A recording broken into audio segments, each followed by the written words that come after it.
if you start doing ads early on without listening to what Steve Young says on his YouTube channel about optimizing your onboarding and your conversion rate and focusing on retention and sticky users, you're just wasting money. Talk to me about the onboarding. Like, what are some of the things that you've been testing on the onboarding side of things? We really wanted them to be introduced to Hal in the onboarding. And we also wanted to use that as an opportunity to have a paywall opportunity for them to sign up for the 7-day trial while he's speaking or after he's speaking in the onboarding. It was really important for me to align the Miracle Morning app with the Miracle Morning book. And in the book, it extends an invitation for you to do a Miracle Morning 30-day challenge right away from the onboarding. So like you're committed to come back the next day. Are you guys doing anything to ensure that people come back the next day too? What we've done is, so you get into the app, you're pressing and holding while saying an affirmation. You're going to do the Miracle Morning and you're committed. We have them do a day 0 experience, which is a guided track that gets them super jacked up for doing the Miracle Morning the next day. It's super important to build trust, to build psychological safety, to make sure that they turn notifications on. With an app like this, it's so important that they see our notifications. We're also working on training users to take an app that's on their home screen that they know that is like a bad habit and move it out and put the Miracle Morning in its place. When did you decide from going from being a completely paid app to moving to a subscription? When we realized that having a $4.99 app was really stopping us from getting a lot of downloads. Like I think our conversion rate from the app store was about 7%. After like 2 or 3 months from release, we decided, hey, let's make it a subscription model. I think 3.5 months after launch, we made the app free. We're like, let's build up downloads 6-7 months later when we release. All those active users will now have a paywall. When we launched the subscription, we look at revenue cat. You just saw like this ginormous spike. Hey, Josh, how did you differentiate between those who bought the app initially to those who then now see a paywall versus, because now you have 3 buckets. What worked out really well for us was $4.99. 4 months later, we made it free. Okay. And then there were users that messaged us like, I can't believe you made this free when I paid $4.99 for it. And we would respond, thank you so much for being a customer.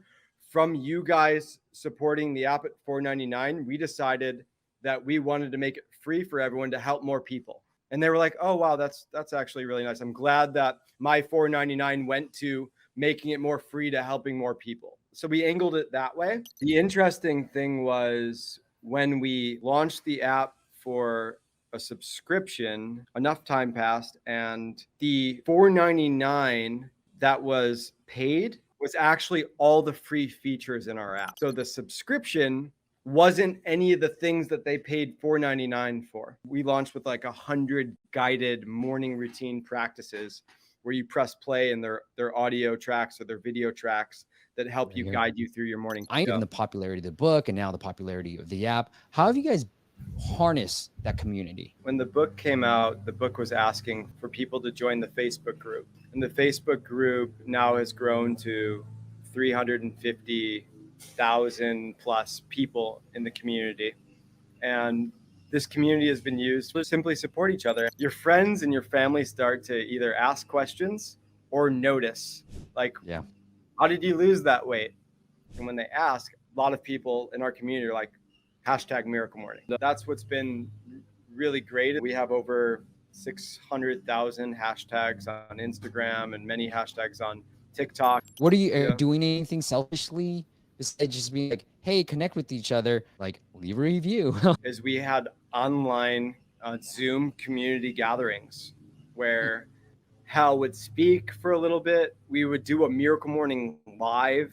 Then we'd go into breakout rooms and we'd give people a question to journal about, as far as it could be about achieving their goals or like even just like, why are you here in this community? Why is it important for you, your friends, your family, your city, your community, your country, the world? And getting people to connect with other like-minded people in the community that are reading the book, doing the miracle morning, to connect and then come back into the main Zoom room and then share. And everybody just feels connected to each other. Hal will then get interviewed. We'll do a Q&A, like an Ask Me Anything. And it's really fun to be able to see all these windows. We'll have like 400 or 500 people on one of these 90-minute Zoom experiences from 50 plus countries. We were like, we want to bring live experiences into the app now. We realize that there are a lot of things that we talk about, that we practice, and we realize that these community gatherings were so powerful and that we can use community to help us crowdsource what to put in the app next. So somebody that's an expert in finances, somebody that's an expert in contribution, somebody that's an expert in spirituality or relationships, business, and being able to just selflessly add value to the community. And we've been debating if this is something that's free and paid, or if there's a hybrid. Maybe there's some that are free and then there's some that are part of the subscription. So what we realize is we already have an existing community. We get thousands of downloads a month through our podcast, through our website, through people sharing the miracle morning. What we realized was like, we can start off doing ads early on. But if you start doing ads early on without listening to what Steve Young says on his YouTube channel about optimizing your onboarding and your conversion rate and focusing on retention and sticky users, you're just wasting money. If you don't have users and you need to use ads to get data and you're willing to lose the money, that's great. If your intention is just to learn what users are doing, that works. What we learned at MAU, if you really want to be a sustainable business, it's all about retention. Yep. It's all about sticky users. Once you figure out the onboarding and the conversion rate and you've made some money, then retention, stickiness, like then you have more opportunity and space to be focusing on how do you introduce new features, create sticky users, to have them trust into paying you. So we're now focused on what does it look like to support users, show them that we are building more and more and more features that are based on what they've been requesting. So come year one, we're hoping to retain 20-30% annual subscribers. We got our email automation working well. We got our day one retention where we want it to be. We got our data. So the other thing I learned at MAU was don't start ads necessarily until you understand your users. We happen to use Mixpanel, and now we're making sure that every single event is tracked so we can be making decisions now based on data. It's so important to be able to make decisions based on data. What do you recommend for Google? Android apps? I say Google Ads. It's the easiest to set up. You don't need much integration. As long as you have Firebase to track all the installs, and frankly, Google can track your installs too, because it's like Apple search ads. I would start off with that because Google Play accumulates downloads and reviews globally, unlike iOS where it's country specific. One idea might be just to focus on the lower cost per install type of countries, get those downloads and those rankings up, and then move to tier one countries, because now you have a little bit of social proof, so they come in primed and ready to hopefully convert for you. I'll talk to clients that have 70,000 downloads. Obviously, if you have registration, account creation, you want that as a funnel. And a lot of times not having more downloads, but playing around these numbers can get you to this. And this is one client and that's exactly what we've been achieving. We've literally just been playing with tiny experiments and onboarding, and just by changing the price just for iPhone US users, we increased our revenue for iPhone US by 35%.